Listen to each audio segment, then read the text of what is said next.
So I've been doing a lot of interviews with different Catholics, and I just had this interview with a Catholic doctor specifically around money. And what she told me probably will shock you. It's not what you would think. It wasn't about, taxes and succession planning, retirement. Well, there's a little bit of retirement, but what she really was hitting home on was the following. Is first thing, the thing she valued the most was peace over performance. She could care less if she can go invest her money somewhere and get a higher return if it wasn't bringing her peace. And I'll break that down. So peace for her, and this is also a common thing I've came across talking to many Catholics this past week, is peace is knowing what they're invested in is aligned with their Catholic values. So, and if you're not Catholic, making sure that whatever you're invested in is aligned with your values. Most people don't actually sit down and ask themselves or dissect their investments to figure out, okay, are these companies, what they're doing, the product or service they're offering, is that aligned with my values? The profits they're making, where are they donating this money? Where's this money going? Are the companies or the funds, the things they're supporting, the charities, is that aligned with my values? Because if you peel back the layers on a lot of these companies, I would almost bet that most of your investments, especially if you're in mutual funds, indexes and stuff, most of them, if not almost all of them, are not going to be aligned with your values. And that's what this doctor was getting at. She's like, I don't care if I'm investing into, I'm not going to say any company names, but this thing with some big tainted company, it's like, I don't care if I can get a better return there. If the profits I'm receiving are off the backs of, exploitation and these things that they're not aligned with, then I'm not about it.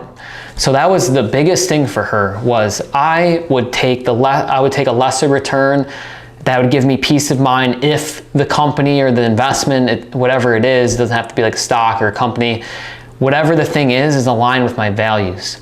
So that was a huge thing. And that's a huge myth, or a huge thing that you see in, traditional finance, is that wherever you can get the highest return is probably where you want to go. But there's never the deeper question of like, okay, where we're putting your money, let's figure out what your values are and let's align your investments with your values. That's like unheard of. That's not really a common question that's asked when dealing with clients, which is very important. Because again, most of you, if you have 401ks, IRAs, mutual funds, index funds, maybe you're invested in the S&P, and you actually sat down and you peeled back the layers of where those companies, what those companies actually do, how they make their money, and where they're investing that money, you might pull back a little bit and be like, all right, I don't feel comfortable with that. And I'm not anti-investing and anti-anything. I'm just sharing a perspective, and it really did hit home with me, because it's like, I want to make sure too, like, okay, where am I putting my money? Because if I'm supporting X, Y, and Z, and that's going against my values, whatever that may be for you, that's probably not the best thing, right?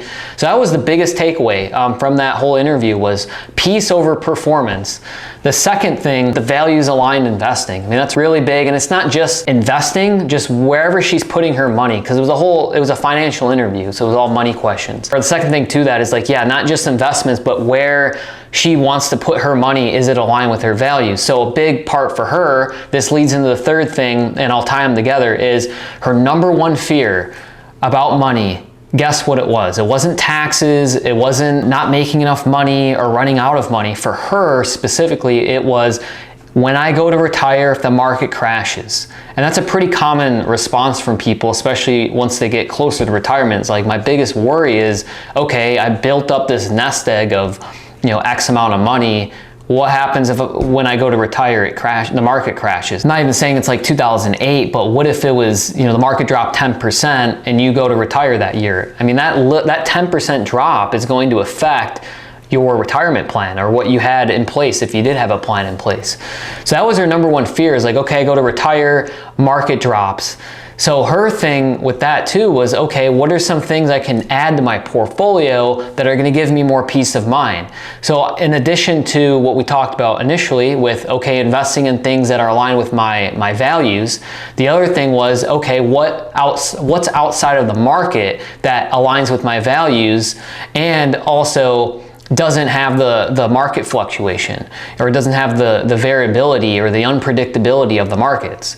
So a couple things that fall into that category are insurance-based products. And if you're new to the channel here, we talk about insurance products all the time on here, because they do have their role in completing an overall financial picture, financial portfolio.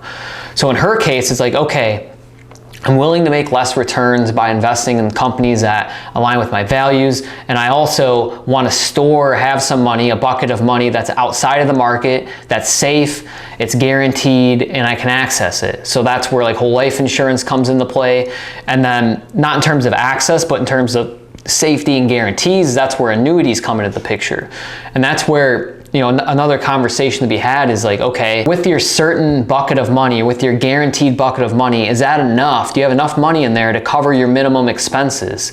Because imagine you go to retirement, right? And the market drops 10%, 20%, and you don't have anything that's outside of the market. You're fully in the market. It's like, well, you need to take income from that, because that was your whole retirement plan. You built up this nest egg in 401ks, IRAs, brokerage account, and your plan was to draw from that. Well, if your market-based investments are down 10, 20% and you start withdrawing income from that, well, now you're going to put yourself in potentially a bad situation, because you're locking in those losses. And now just to get back to where you were, you have to earn a way higher return. But imagine you have those investments, but you also have a bucket of money, your safe bucket of money, a guaranteed bucket of money, which can be made up of your Social Security. If you're lucky enough to have a pension, that would be in that category. Whole life insurance, annuities, those are all guaranteed assets. Imagine if your guaranteed assets was enough to cover your minimum lifestyle.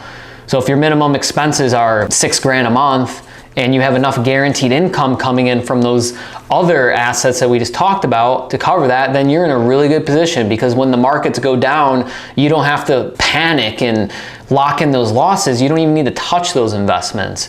And that's something we talk about all the time on the channel, is, you know, having that safe bucket of money. Because if you don't need to touch your market-based investments while they're down, and you have this other source that you can live off of, I mean, that's just not only in terms of peace of mind, but just in terms of how much money you're going to have in the future. Because if you're all market-based and you need to withdraw income from, regardless if it's up or down, from that bucket of money, I mean, that's going to really affect the long-term performance of it. And that brings in a second fear that a lot of people have is, will I have enough money to last the rest of my retirement? So the fear of running out of money. And that can all be counteracted by having that safe bucket of money, especially when there's annuities and your Social Security in the mix. And if you're lucky to have a pension, those are 3 income streams. And then we'll talk about the whole life in a minute.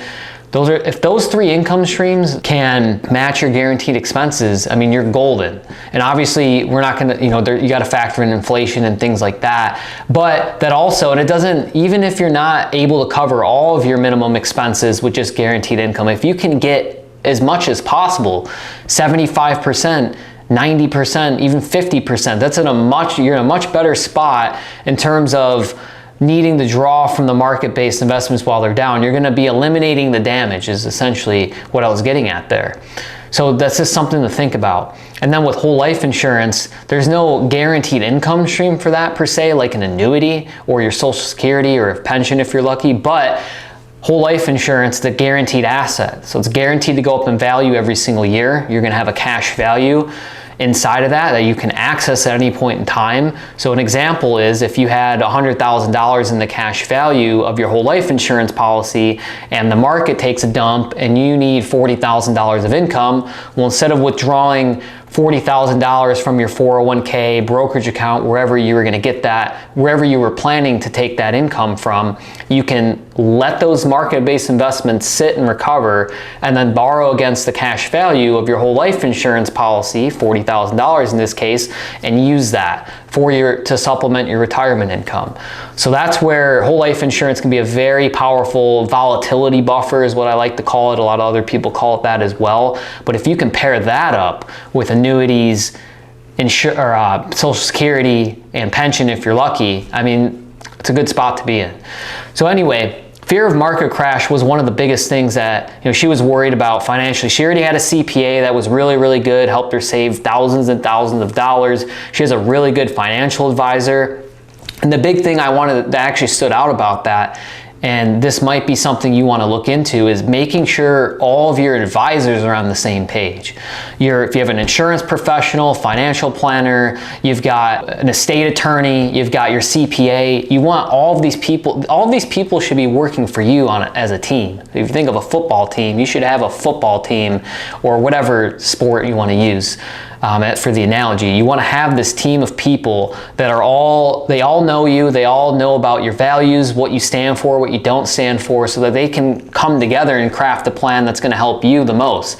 Because a lot of times I'll see in the financial space, a lot of these advisors are butting heads against each other. The insurance guy and the CFP are butting heads. You've got the tax person butting heads with the CFP and the insurance person. It's like, we need to all get on the same page and help the client. So that was a really big takeaway from the interview I did with the Catholic doctor, is that, for her, she's in a position where she does have a team that's all together and they understand her and her values, and they're able to craft a plan that aligns with her values and what she's looking for. So that's very important. The other thing I wanted to touch on that she did and really stood out is she was very aggressive with paying off her debt once she basically drew a line in the sand with saying enough is enough. So she, like most doctors and physicians and medical professionals, we'll call it, they all have student loan debt for the most part. When she got out of college and she was sick and tired of paying all this interest and not getting ahead, she had some credit card debt and she had student loan debt.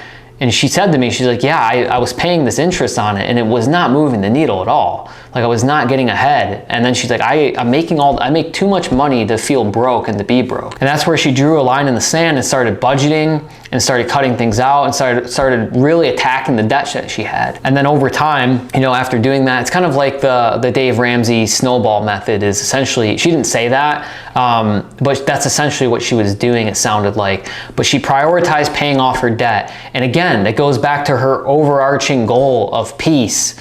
A lot of people, you can argue the numbers all day long, like paying off your mortgage and paying off student loans. It's like you could invest the difference and make more. It's like, but for some people, it's not just about math.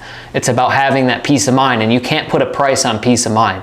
I fall more into that category too. It's like, I'm a very analytical person. I'm very logical.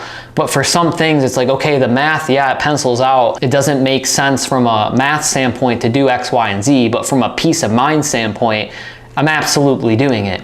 So like this doctor, she had very strong income. Her husband was a doctor as well. So they had a very strong combined income. So they started attacking their debt, got all their credit cards paid off, they got all their student loans paid off, and then they attacked the house. They paid off their house in like 10 years. And they had a 30-year mortgage on it, but they knocked it out in 10. Now obviously having a strong income is the key to all of this, because if there was no strong income involved, that wouldn't be the case. But the point is, she got sick and tired of being sick and tired of her situation. She's like, I'm making way too much.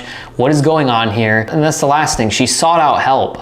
She told me too, she's like, yeah, it's funny, like most doctors, medical professionals, like we don't know much about money. It's like, we're focused on our craft, we're focused on our profession and growing that. We're not typically the most financial savvy. And I'm not saying that there's none out there that are, but it's like, typically that's the case with anything. It's like, you're laser focused on your craft and there's other areas where you need help. And there's nothing wrong with that. You don't want to see me with a hammer. So that's an area that I need help with. Like, I'm not the best with my hands and building stuff, but I know I need to seek help for that. So the same thing in this context, but financially, she was like, yeah, you know what? I'm sick and tired of this. I need help. So what'd she do? She got a CPA. She got a good financial advisor. They worked with her. They were aligned with their values. She built the plan, stuck to it, and now she can retire if she wants to. And she's giving more than she ever has. She's doing things her money's in things that are aligned with her values, and her peace is just, and I could tell on the call, on the interview, her peace is just like next level now, because she took care of the things that she needed to, even though mathematically for a lot of those things didn't make sense, like paying off the house, for example, and moving from XYZ investments over to more conservative investments that are aligned with her values. Like, okay, well, she could be making more if she didn't move her investments, but again, peace of mind and not compromising her morals. So that goes it's a lot deeper than just, does the math check out? So this was a really powerful interview, and I wanted to share this with you guys because I challenge you after this video, sit down and write down like, what are your values? What are your goals? And are the things you're investing in or wanting to invest in, is that going to align with that? Is there going to be some tension, some confliction?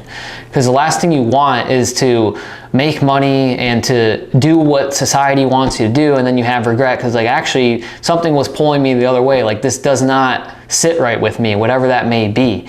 And then the other thing I'll say is just, I challenge you, and if you're new to this channel, this whole channel is based on this, I challenge you to challenge traditional financial advice. Go to school, get a job, put your money in a 401k, retire at 65 years old, 67 years old, maybe take a vacation here and there.